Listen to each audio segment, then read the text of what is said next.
perekrutan ini, penempatan orang-orang ini tidak berdasarkan merit system yang ada diatur dalam undang-undang. Sehingga apa yang terjadi? Orang yang berprestasi, orang yang memiliki kecakapan dalam bekerja, karena dia tidak mampu mendekati orang tertentu di kementerian itu, sehingga dia tidak bisa terpromosi. Akhirnya apa yang terjadi? Rusaklah mental para pegawai yang ada. Sehingga kenapa rusak? Karena tidak perlu dia ahli di dalam bidangnya, tetapi dia harus mengumpulkan misalnya uang untuk mendekati seseorang. Tapi nyatanya kosong. Hitam jiwanya, putih baju. Membalut yang aneh-aneh tadi dengan baju putih. Jadi menyedihkan, Pak. Jadi praktek pungli, promosi, demosi, mutasi. Ada yang jadi PLT sekian lama, tidak ada penjelasan. Izinkan dulu saya bertanya barangkali Pak Menteri, kalau bisa supaya konkret ini masuk pengawasan kita. Kalau kemarin penerimaan penyusunan SK mutasi yang keluar kemarin ini, itu berapa besar itu? Melalui pimpinan. Izin pimpinan, kalau sedikit saja jawabannya, Iya. berapa ribu atau ratusan atau apa? Oh iya, ya silakan Pak Menteri. Silakan dijawab Pak Menteri. 500-an. Berarti data yang saya dapatkan ya sebesar 594 yang ada. Total jumlah pegawai dalam SK mutasi promosi terbaru ini, yang baru-baru ini. Nah, dari hasil itu Pak Menteri, izinkan saya menyampaikan, dikoreksi kalau salah, ada sekitar 44% kurang lebih, jadi sekitar 265 sebenarnya ini tidak tercantum dalam usulan Direktur Jenderal Ditjen Imigrasi misalnya. 36% kurang lebih itu sebesar 217 orang tidak sesuai dengan usulan. 18,8% itu sekitar 112 orang sesuai dengan usulan. Berarti kalau dilihat dari angka-angka 594 yang sesuai dengan usulan 112 saja, maka luar biasa keraguan kita memandang mutasi dan seterusnya ini jangan sampai disalahgunakan oleh orang tertentu yang Pak Menteri tidak tahu. Olehnya itu melalui forum ini, pengawasan ini, saya harap bisa berharga sekali informasi yang kami sampaikan untuk diperbaiki. Karena ketakutan kita sebenarnya kalau kita promosi jabatan, ya kalau kita berdasarkan merit system yang ada, karena diatur dalam Undang-Undang Nomor 5 Tahun 2014 tentang aparatur sipil negara, kan jelas ada pendekatan-pendekatan yang harus kita dahulukan. Misalnya mengedepankan kompetensi dan keahlian ASN itu serta kinerja ASN. Saya khawatirkan sekali nih Pak Menteri, perekrutan ini, penempatan orang-orang ini tidak berdasarkan merit system yang ada diatur dalam undang-undang. Sehingga apa yang terjadi? Orang yang berprestasi, orang yang memiliki kecakapan dalam bekerja, karena dia tidak mampu mendekati orang tertentu di kementerian itu, sehingga dia tidak bisa terpromosi. Akhirnya apa yang terjadi? Rusaklah mental-mental para pegawai yang ada. Sehingga kenapa rusak? Karena tidak perlu dia ahli di dalam bidangnya, tetapi dia harus mengumpulkan misalnya uang untuk mendekati seseorang. Saya mau tanya, mudah-mudahan informasi saya salah. Kalau ini benar, ini berbahaya. Katanya orang yang paling berpengaruh di Kementerian Hukum dan HAM bukanlah pejabat-pejabat tinggi di atas.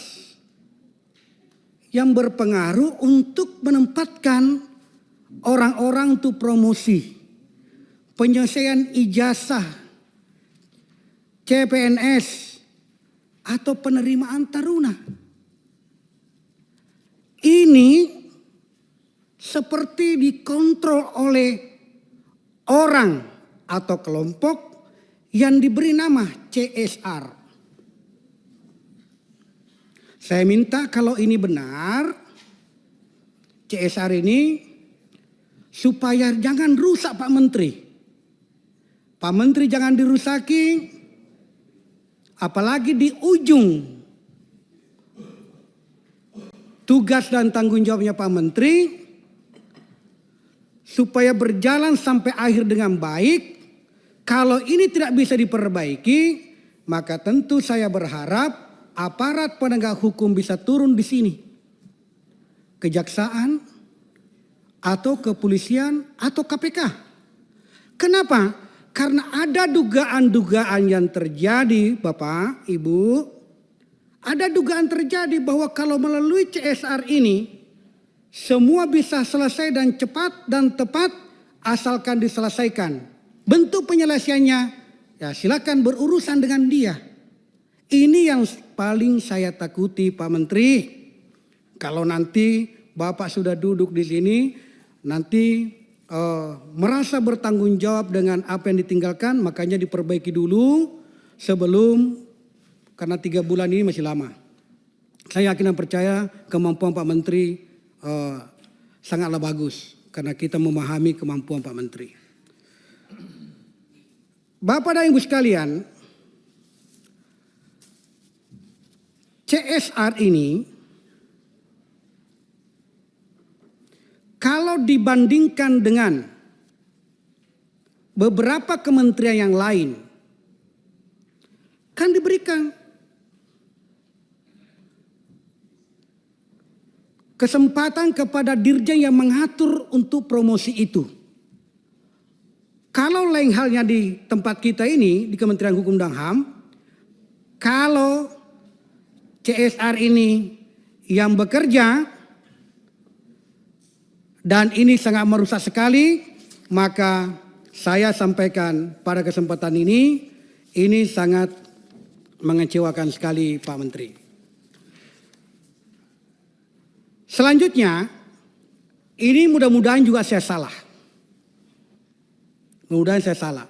Ada sinyal-sinyal yang berkembang bahwa pengadaan proyek pun yang ada di kanwil-kanwil di seluruh Indonesia yang berpotensi, jadi saya ulangi, yang berpotensi bisa ditarik dalam sebuah keputusan-keputusan yang akan diambil, maka juga dikendalikan oleh orang tertentu.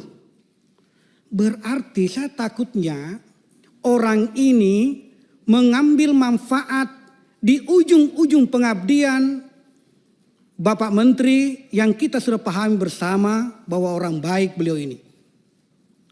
Saya takutnya ini juga terkait, jangan sampai. Saya takutnya Pak Menteri, jangan sampai juga terkait dengan CSR itu.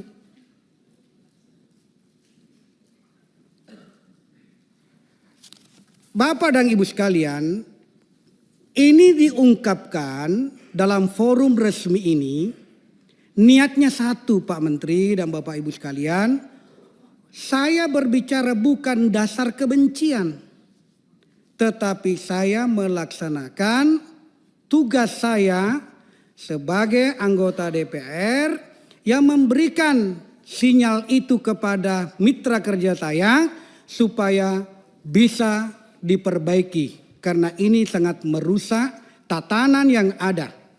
Bukan karena kebencian, tetapi dalam rangka niat untuk memperbaiki. Saya kira ini Pak Menteri, tidak banyak saya sampaikan di hadapan Bapak, tapi mudah-mudahan poin-poin itu kalau para penegak hukum bertanya siapa itu CSR, sebentar saya sebutkan namanya. Kalau ada yang bertanya nanti dari Pak Asep, saya ucapkan juga terima kasih Pak Asep, Bapak bekerja dengan baik. Nanti disampaikan ke Irjen saja. Ya, Pak Asep, selamat juga pada penempatan baru. Semoga Bapak di Jampidum nanti mengingat kalimat saya tentang CSR itu, bisik-bisik Jampitsus bahwa ada seperti ini kalau tidak bisa diperbaiki. Sepanjang tidak bisa diperbaiki, karena kita mau memperbaiki. Saya kira itu Pak Menteri, terima kasih atas pertanyaannya. Yang kedua, saya beberapa kali mengunjungi lapas dan rutan. Cerita tentang rutan, cerita dulu kita Pak ya. Pak Menkumham ini pernah juga di sini 10 tahun juga. Beliau selalu duduk di depan ini. Itu cerita dulu kita itu sama. Yaitu cerita tentang pungli di lapas dan di rutan. Pungli. Saya sempat bisik dulu kepada Pak Yasona Lauli ketika duduk bersama dengan beliau di sini. Pada waktu itu Menkumhamnya adalah Pak Andi Matalata. Saya bisik kepada beliau, kepada Pak Menkumham ini, Pak Yasona, kalau Bapak nanti jadi Menkumham, tertibkanlah lapas dan rutan ini. Jangan ada pungli. Tuhan Maha Baik, doa saya terkabulkan. Bapak jadi Menkumham 10 tahun. Tetapi selama Bapak 10 tahun itu bertumbuh subur pungli di lapas dan rutan itu. Saya tidak tahu apa masalahnya. Transaksi narkotika juga terjadi di lapas dan mungkin di rutan. Saya pernah menyampaikan di sini, menanyakan bagaimana bisa ini terjadi. Transaksi. Jadi memang praktek suap menyuap di rutan dan lapas itu sudah menjadi budaya yang saya tidak tahu apakah ke depannya bisa kita hentikan atau tidak. Ini pungli di hutan. Termasuk di kampung saya Pak Ketua, di Kupang, rutan kelas 2B, lapas itu praktek pungli ini. Yang agak aneh, sudah dilaporkan ke Kanwil Hukum dan HAM-nya, tapi juga sepertinya dianggap angin lalu. Maka saya teringat tadi Bapak Ansa bicara agak tajam soal mutasi, promosi, demosi. Di internal Kemenkumham itu tidak berlaku. Ada pejabat struktural yang bisa di setiap saat diberhentikan menjadi pejabat fungsional tanpa penjelasan. Begitu juga sebaliknya. Malah yang lebih jelek lagi, yang bermasalah malah dipromosikan ke jabatan-jabatan struktural. Lalu saya baca-baca yang Bapak tadi sampaikan ini, apa ini? Indah di atas kertas. sukses di atas kertas, tapi di lapangan sebetulnya tidak. Saya melihat baju putih yang Bapak, tapi Pak Menkumham saya senang tidak pakai baju putih. Yang lain-lain ini pakai baju putih. Itu kan menunjukkan jiwa bapak ibu-ibu ini seputih baju yang bapak ibu pakai. Tapi nyatanya kosong, hitam jiwanya, putih baju. Membalut yang aneh-aneh tadi dengan baju putih. Jadi menyedihkan, Pak. Jadi praktek pungli, promosi, demosi, mutasi. Ada yang jadi PLT sekian lama tidak ada penjelasan. PLT bertahun-tahun malah dulu. Apa sebetulnya itu?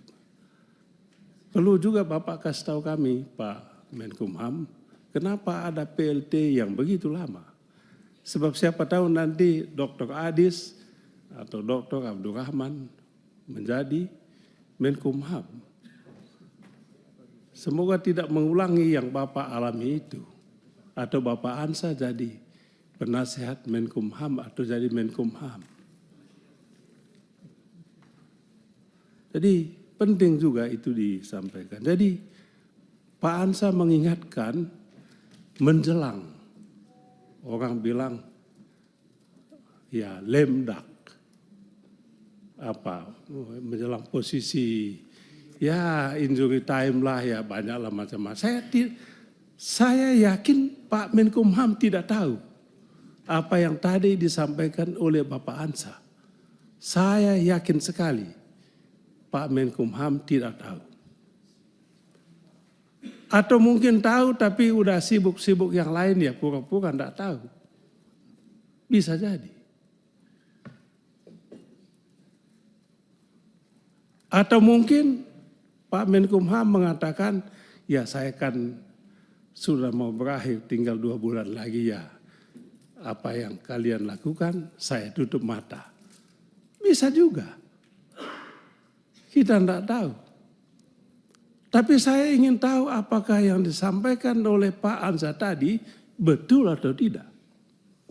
Kalau itu betul, ini sebuah tamparan untuk Menkumham di saat Bapak mau turun dengan indah sebetulnya. Tapi dengan peristiwa ini bukan hanya memilukan, tetapi memalukan. Sayang Pak Menkumham. Pak Menkumham sudah punya prestasi 10 tahun. Hanya karena soal kecil ini rusak reputasi Bapak. Tapi saya tanya betul nggak itu Pak? Jangan sebar hoaks, bahaya. Apalagi kalau fitnah. Pak Ansa. Karena ini disampaikan di depan umum ini Pak. Pak Menkumham, tolong jelaskan itu betul tidak ini. Dan saya minta Pak Ansa, jangan tutup-tutup, buka siapa itu. Di sini jangan kita bikin teka-teki, susah kita nanti.